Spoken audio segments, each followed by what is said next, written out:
تو ہمیں ہونا یہ چاہیے کہ 10th یا 8 سے بھی کم بچوں کو ہمیں اس طرح کے اور بھی کوئی انسٹیٹیوٹ ہو. اصل میں شروع میں نے جو اس وجہ سے کہا تھا، میں یہاں الحمدللہ میں نے ایسا ماحول نہیں دیکھا ہے، لیکن دوسری جگہوں پر یہ دیکھا ہے کہ کسی کی تعریف کر دی جاتی ہے تو اگر ان سے کوئی پرسنلی کسی کو دقت ہو تو پھر مولانا صاحب سے بھی وہ دقت کرنے لگ جاتے ہیں، لیکن یہاں الحمدللہ ایسا میں نے کبھی نہیں دیکھا. تو ہمیں اس سے بھی فائدہ اٹھانا چاہیے. اس کے علاوہ جو بھی ایجوکیشن سے جڑے ہوئے لوگ ہیں، تھوڑے ہمیں لگتے ہیں کہ ایجوکیشن کو بہتر کر سکتے ہیں. ہمیں بات یہاں سے نکلی تھی کہ ہمیں اپنے بچے کا ذوق اور انٹرسٹ کا پتہ نہیں چل رہا ہے کہ یہ کیا بنے گا. ٹیچر بننا چاہتا ہے، ڈاکٹر، اسپورٹس میں جانا چاہتا ہے، کھلاڑی بننا چاہ رہا، ہمیں نہیں پتہ چل رہا. تو اس طرح کے ماہر لوگوں کے انڈر میں ڈالیں گے اور اس سے مشورے لیں گے تو وہ ہمیں بتائے گا. بہرحال تیسری چیزیں حوصلہ افزائی کرنا، حوصلہ کبھی نہیں توڑنا. جب ہمارے بچوں کے ایگزام میں کبھی پرسنٹ اگر کم بن جائیں کوئی حرج نہیں. ہر بچہ پڑھاکو نہیں ہوتا، ہر بچہ انٹیلیجنٹ نہیں ہوتا، لیکن ہم اس کو ذوق کو دیکھیں گے، اس کو سپورٹ کرنے والے بنیں گے. میں جلدی سے انشاءاللہ ختم کرنے کی کوشش کروں گا. اس کے علاوہ یہ سب سے پہلی ذمہ داری جو ایجوکیشن، تعلیم اور تربیت میں ہے، پیرنٹس کی اور ماں باپ کی ہے. اس کے بعد خاندان کی اور سماج کی بھی ہے.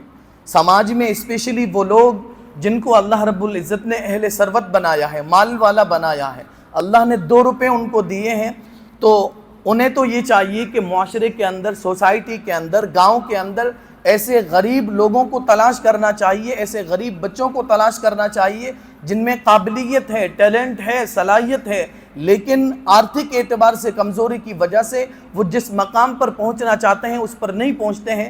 تو اہل ثروت کو چاہیے کہ وہاں پر ہم مدد کریں، ایسے بچوں کو تلاش کریں کہ کیسے غریبوں کے بچے ہیں. کتنے ایسے ہماری سماج میں بہت سارے لوگ ہوں گے نا.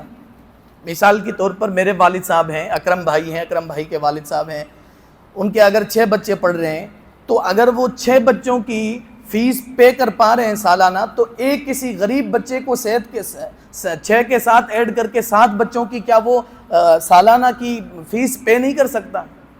ایسے کتنے لوگ ہیں جو 10 12 بچوں کی ایجوکیشن کو بہتر بنا سکتے ہیں. کم سے کم ایک کی تو 70% ہماری سماج کے اندر ایسے لوگ ہیں جو 1 2 بچوں کی فیس پے کر سکتے ہیں. بہت پیسہ ہے لیکن ٹائم ہی نہیں ہے یہ سب سوچنے کے لیے. ہمیں تو چونکہ رولا دکھانا ہے تو شادی میں کھانا بڑا کرنا ہے، گہنے بڑے دینے ہیں، مائرہ اور مائروں کو کیا بولتے پتہ نہیں آپ کی ادھر، بھات وغیرہ میں اپنا رولا بٹھانا ہے، گاڑی تھوڑی بلٹ والی لانی ہے، یہ سب ہمیں کام کرنے ہیں. اس کے لیے تو ہمارے پاس ٹائم ہی نہیں بچا ہوا ہے. کیسے اتنے غریب بچے ہیں، شاید ہماری ایجوکیشن کی وجہ سے ایک صدقہ جاریہ بن جائے گا. یاد رکھیے خود کی پڑھائی سے اپنی نسل قوم کا وہ کام نہیں کر سکتی جو قوم کا وہ بچہ کر سکتا ہے جس کو کسی اور کی آرتھک مدد کی وجہ سے جس نے اپنی ایجوکیشن کمپلیٹ کی تھی. آگے چل کر کے وہ جس بھی فیلڈ میں جائے گا، اگر مثال کے طور پر مان لیتے ہیں کہ وہ ماسٹر بنتا ہے، تو اگر وہ کسی اور کی آرتھک مدد کی وجہ سے بنے گا تو اس کو وہ چیز یاد رہے گی اور آگے وہ تو خود ایک تیار ہوا تھا لیکن آگے وہ 10 تیار کرے گا. تو ہماری سماج کے وہ لوگ ایسا کیوں نہیں کر پا رہے ہیں؟ 70% ہماری سوسائٹی کا طبقہ ایسا ہے. کیوں ایک غریب زیادہ سے زیادہ 10 سال ہوگی 10,000 ہوگی سالانہ کی فیس، 20,000 ہوگی، 25 ہوگی، 30 ہوگی، کیوں خرچ نہیں کر پاتے ہیں؟ ہمارے ٹوائلٹ 2 لاکھ کے 2.5 3 لاکھ کے یہ بن جاتے ہیں ٹوائلٹ. کیوں بچے کی 30,000 کسی غریب کے بچے کا ہم اس کی ایجوکیشن کی فیس کو پے نہیں کر پاتے ہیں؟ کیونکہ وہ سوچ اور وہ ذہنیت ہم نے بنا ہی نہیں ہے. ہم نے اپنا اسٹینڈ اور اپنا جو لیول بنایا ہوا ہے، جو اپنا ٹارگٹ بنایا ہوا ہے، وہ اپنے اندر پیسہ اور پھر سماج کے اندر اس کا ریا، اس کا دکھاوا اور اپنا بڑک پن ظاہر کرنا کہ میرے پاس سب سے زیادہ پیسے ہیں. یہی ہمارا ہے اور اسی سوچ نے ہمیں دور رکھ دیا ہے. دوسری جگہوں پر اہل ثروت کو کم سے کم یہ تو کرنا چاہیے، اگر تم اور کچھ نہیں کر سکتے تو اپنے صدقات اور اپنی زکوٰۃ کے ذریعے ان بچوں کے مستقبل کی فکر کریں گے تو انشاءاللہ یہ ان بچوں کے مستقبل کی فکر نہیں بلکہ اس کمیونٹی کی، قوم مسلم کی مستقبل کی اور فیوچر کی فکر ہوگی. تو کم سے کم اپنی زکوٰۃ کا اور اپنی صدقات کا ایک حصہ ایسے بچوں کے اوپر خرچ کرنے کی ہمیں ضرورت ہے. تو اہل ثروت کی بہت بڑی ذمہ داری، یعنی مالدار لوگوں کی سماج کے اندر بہت بڑی ذمہ داری ہے. کیا کیا نہیں کیا جاتا ہے؟ کیوں ایسا نہیں ہو سکتا کہ ہر مسجد کے انڈر میں ہم ایک لائبریری بنانے کی کوشش کریں گے؟ ہے ہمارے پاس اسباب ہیں، چیزیں ہیں، لیکن سوچ نہیں ہے۔ کتنے ہمارے بچے ہیں، کتابیں نہیں، کتاب بچے کی اپنی ہے، لیکن وہ کسی لائبریری میں جا کر کے 2 گھنٹے پڑھ رہا ہے، 4 گھنٹے پڑھ رہا ہے، اس کے لیے اس کو منتھلی پیمنٹ کرنا پڑ رہا ہے، ٹریول کرنا پڑ رہا ہے، بائک کا تیل جلانا پڑ رہا ہے۔ تو کیوں ہم اپنی مسجد کے باہر، مسجد کے کسی یا اپنے گاؤں کا جو انسٹیٹیوٹ ہے، گاؤں کا جو ہے، اس کے ذریعے سے یا جوان لوگ مل کر کے یا کوئی ایک بندہ، کیونکہ اللہ نے خود دیا ہے، بہت سارے ایسے لوگ ہیں، کیوں ایک لائبریری نہیں بنا پاتے ہیں اور اس کو مضبوط ہاتھوں میں دے دیے جائیں تاکہ ینگسٹرز اور اس قوم کا فیوچر اس میں تیاری کر سکیں۔ تو اہل ثروت کی بہرحال بہت بڑی ذمہ داری ہے۔ اور اس کے علاوہ ہمارے یہاں ایک یہ بھی ہے،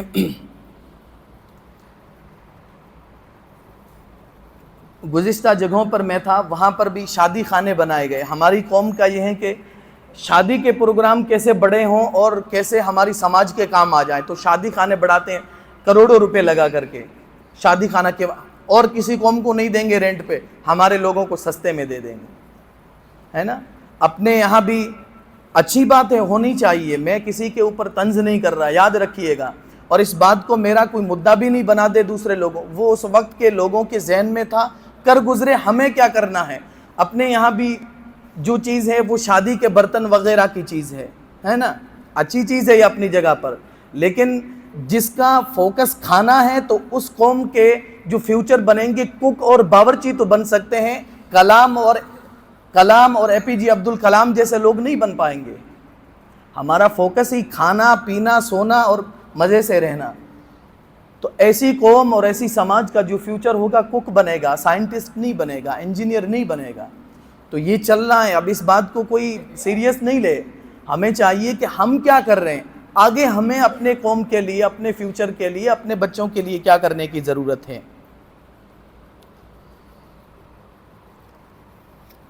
بہرحال بچوں کے متعلق بہت ساری چیزیں، اور خاص طور سے اہل ثروت سے اور پنچ پٹیل ٹائپ کے جو لوگ ہیں، ان کی بھی سماج کے اندر ایجوکیشن کو لے کر کے، چینجنگ کو لے کر کے بڑی ذمہ داری بنتی ہے۔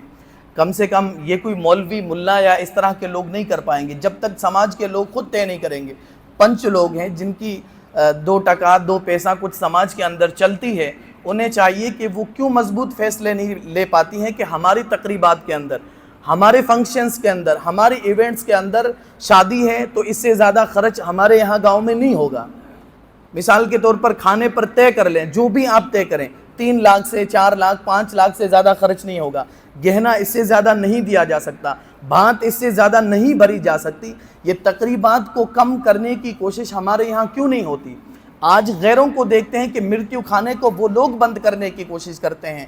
جاٹوں کے اندر، راجستھان ہی کا واقعہ ہے، انہوں نے شادیوں کا خرچ طے کیا ہے کہ اس سے زیادہ کوئی خرچ نہیں کرے گا سماج کے اندر۔ تو یہ پنچ پٹیل ٹائپ کے لوگ ہمارے یہاں کیوں نہیں کر پاتے ہیں؟ بہرحال خلاصہ میری بات کا یہ ہے، یاد رکھیے یہ سب وہ باتیں تھیں جو چھوٹا منہ اور بڑی باتیں تھیں۔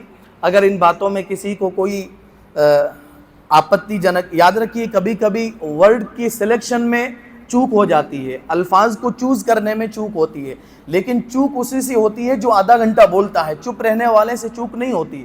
تو میں ہر جمعے کو بولنا پڑتا ہے، ہو سکتا ہے میرے ورڈز میں، میرے الفاظ میں کبھی اس کی سلیکشن میں، اس کو استعمال کرنے میں آگے پیچھے ہو جائیں، تو اس کے لیے میں معذرت چاہوں گا۔ اور یہ سب باتیں وہ تھیں، آپ بڑے سمجھدار لوگ بیٹھے ہوئے ہیں، یہ چھوٹا منہ اور بڑی باتیں تھیں۔ اگر کسی کو ایک لفظ بھی کبھی بھی، آج نہیں کبھی بھی اگر غلط لگے تو اپنا بیٹا اور اپنا بھائی سمجھ کر کے اسے معاف کرنے کی کوشش کریں۔ اللہ پاک ہم سب کو عمل کی توفیق نصیب فرمائے، جن کی سنتیں باقی ہیں جلدی سے سنتیں